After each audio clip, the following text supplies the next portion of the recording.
This is the Your Money Hour podcast. I am your host, Dakota. Hey, y'all, welcome to the show. It's a beautiful day in South Carolina here. Sun is shining. Yeah, it's shining. A little overcast, but still shining. And I have a guest today. But before we get started, if you have a business and you're struggling with your finance, or if you need accounting and taxes, I'm your guy. Contact me today at dakotagready.com for help with money and also help with accounting and taxes for your business. Because y'all know it's tax season. And without bookkeeping, you can't do your taxes. So make sure you get your bookkeeping done, do your taxes. So my guest today is Miss Danielle McGee-Gibson. Can't leave out the Gibson part because she just got married recently.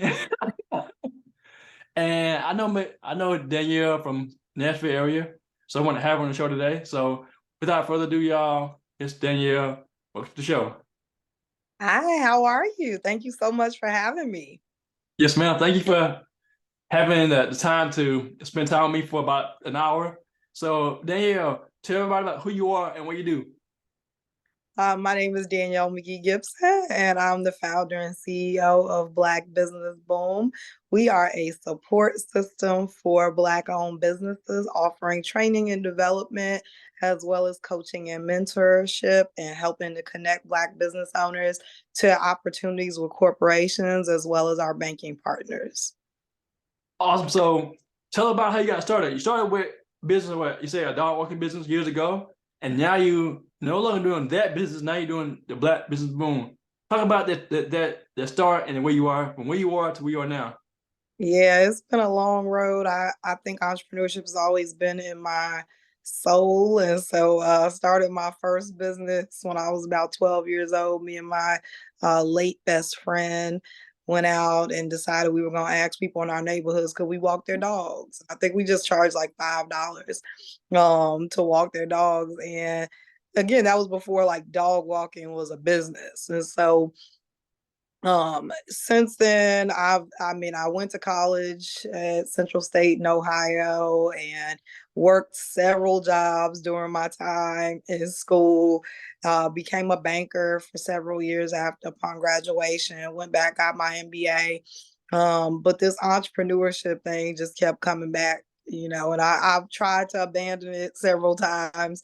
But in the last 10 years, I've launched several businesses. I lose count. I get ideas all the time.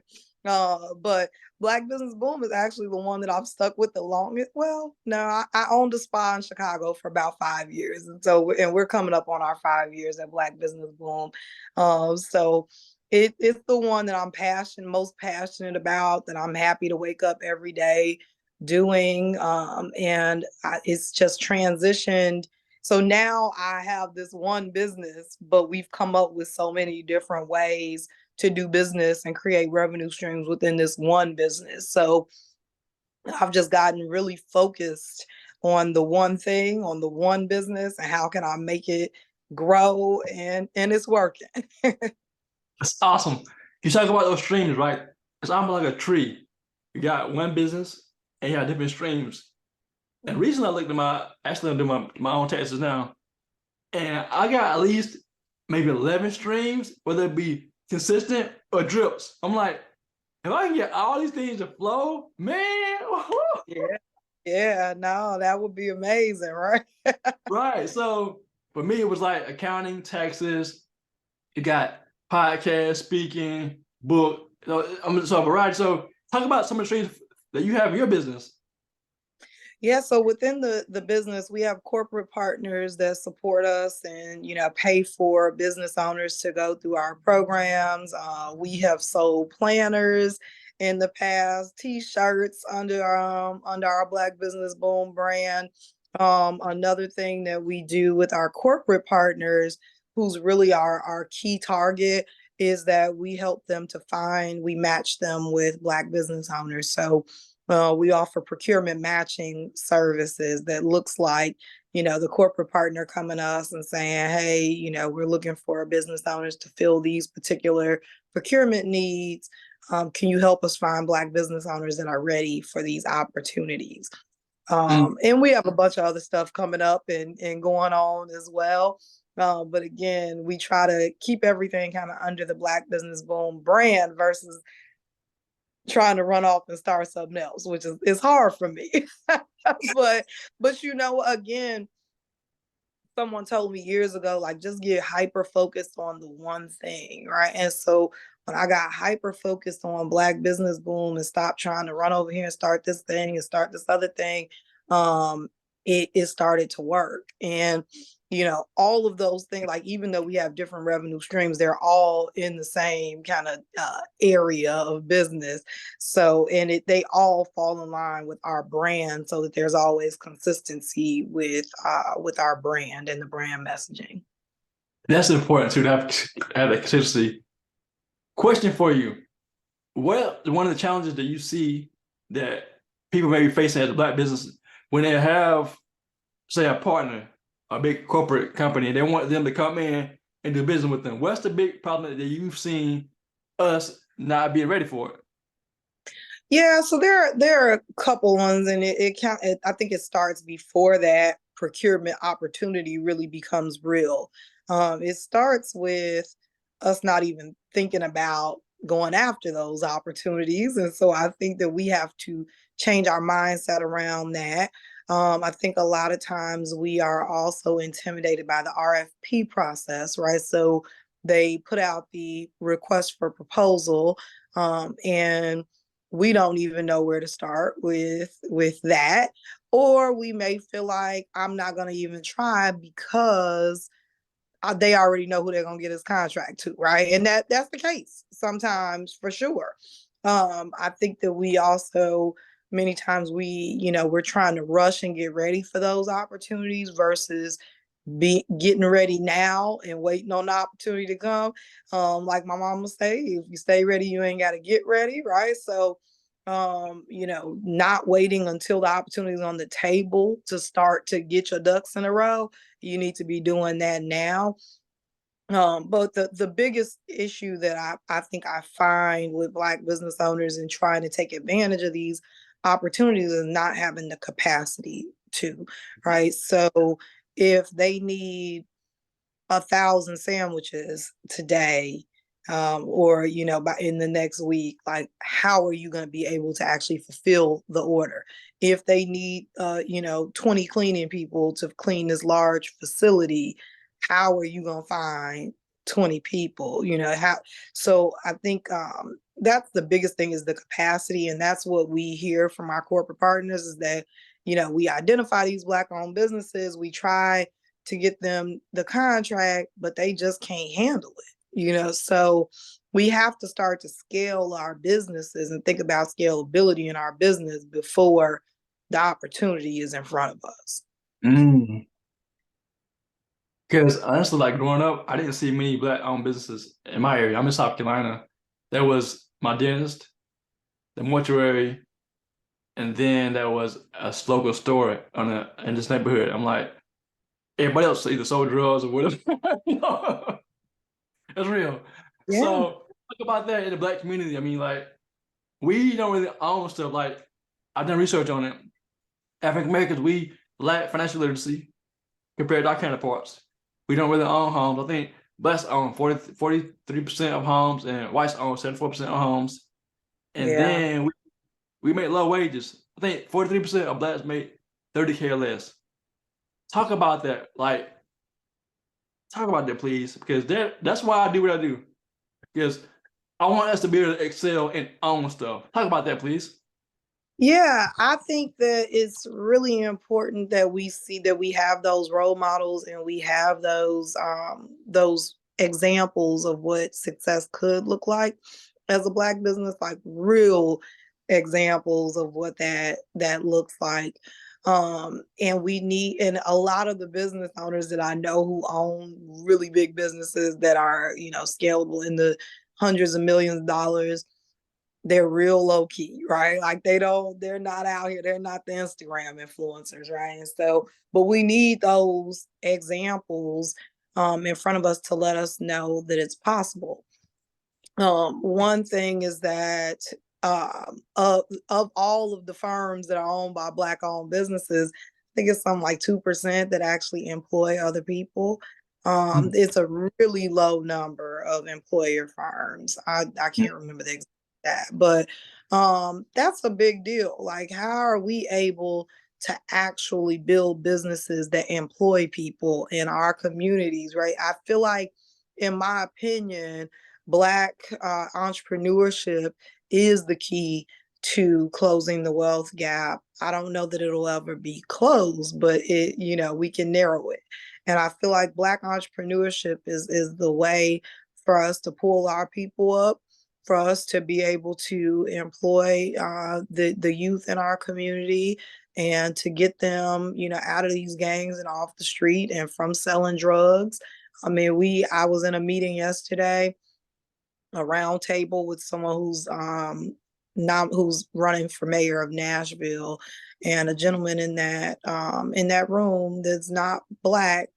He said exactly that one of his stores had been robbed by a young Black man, and come to find out, this young Black man had robbed 15 businesses in like 2 weeks.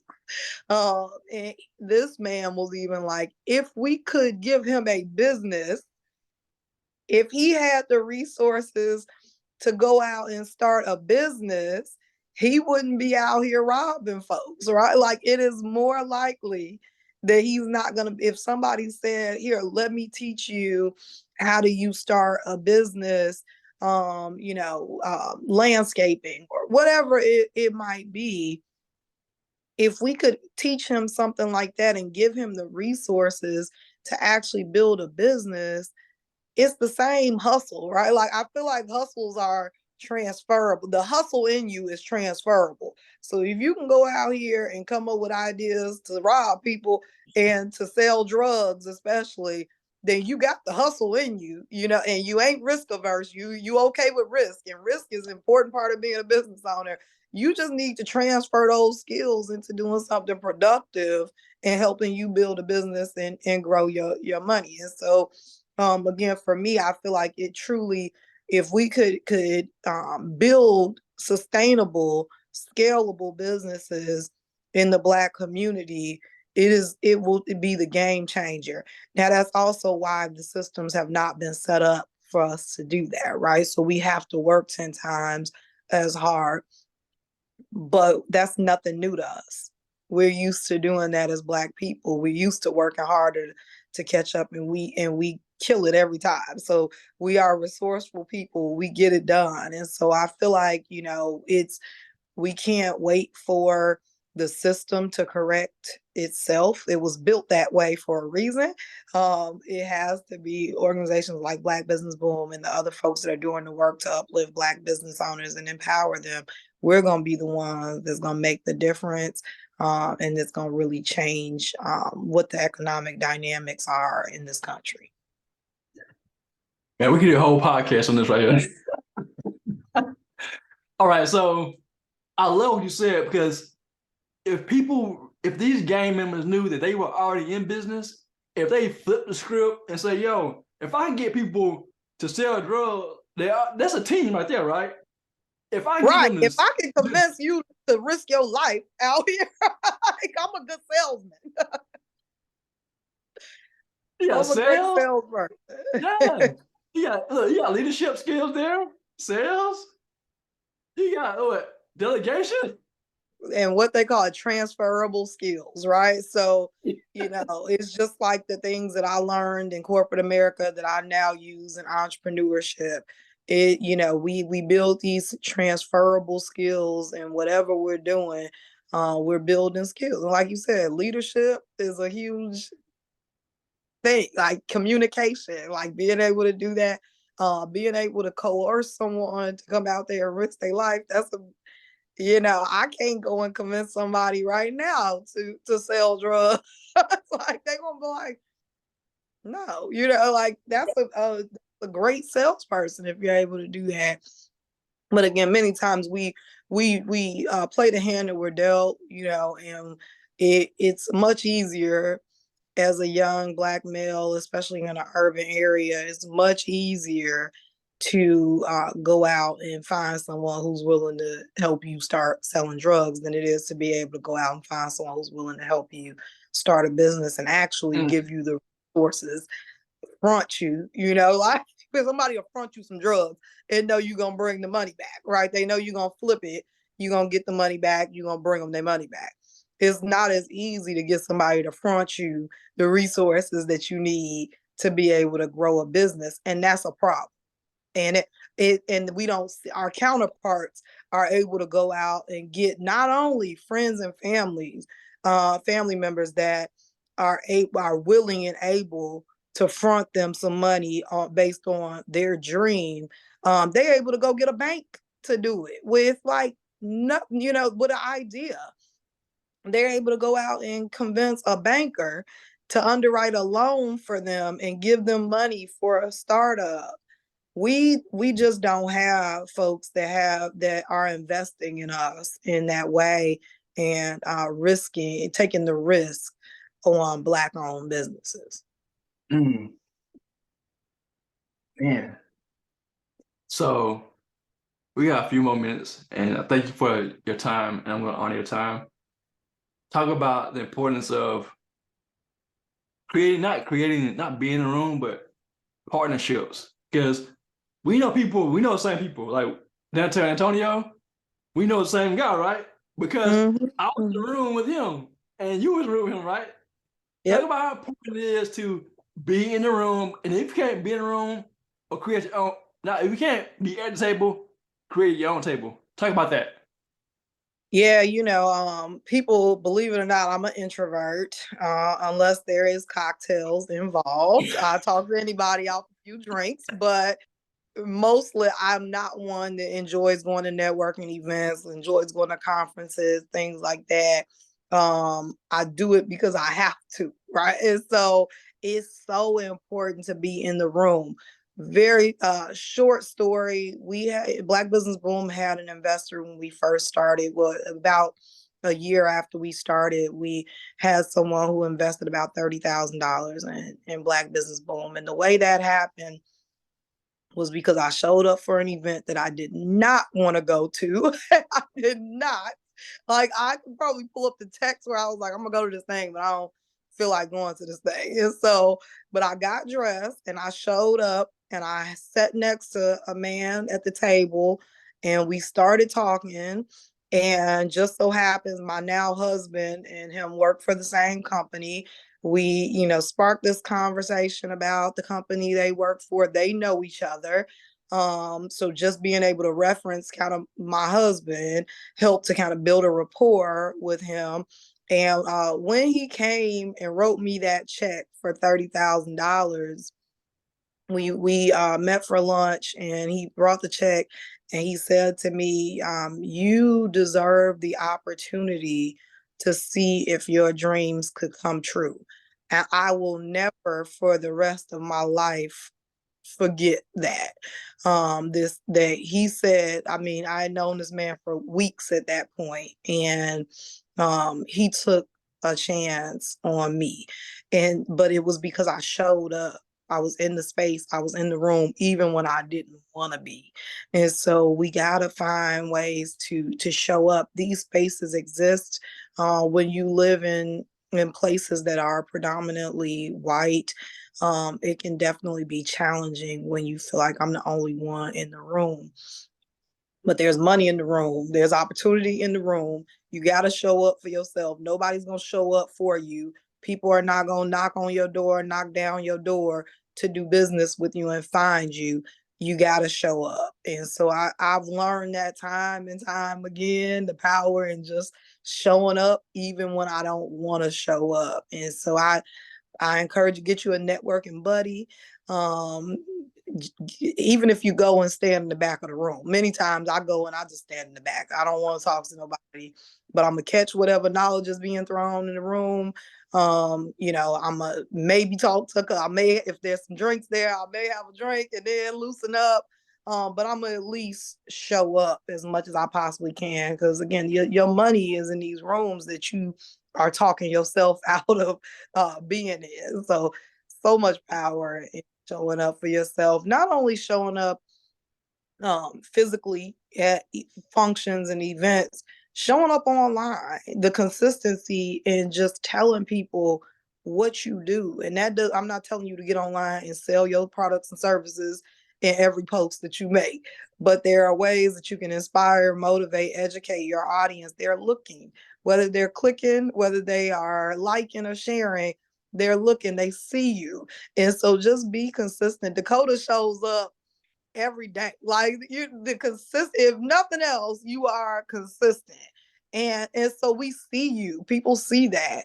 And that's that you set a great example for all the other business owners out there that feel I don't like being online. I don't like doing I don't like it either, but my money is at online. So we gotta get to the money, right? We can't keep making excuses based on what we like to do, what we prefer to do, what we're uncomfortable with. We got to get to our money. And so show up for yourself. Nobody is going to do it for you.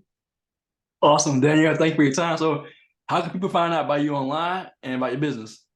Absolutely. So you can find Black Business Boom online. We're Black Business Boom on Instagram, on Facebook. I think we're on Twitter, and we're on and LinkedIn as well. You can also go to blackbusinessboom.com and you can find me, Danielle McGee, online. My Instagram is I am Danielle McGee. I'm never on there, but you're more likely to find me on Facebook, Danielle McGee-Gibson, or on LinkedIn, Danielle McGee MBA. Feel free to connect with me on any of those platforms. Thank you for your time, Danielle. Absolutely. It was my pleasure.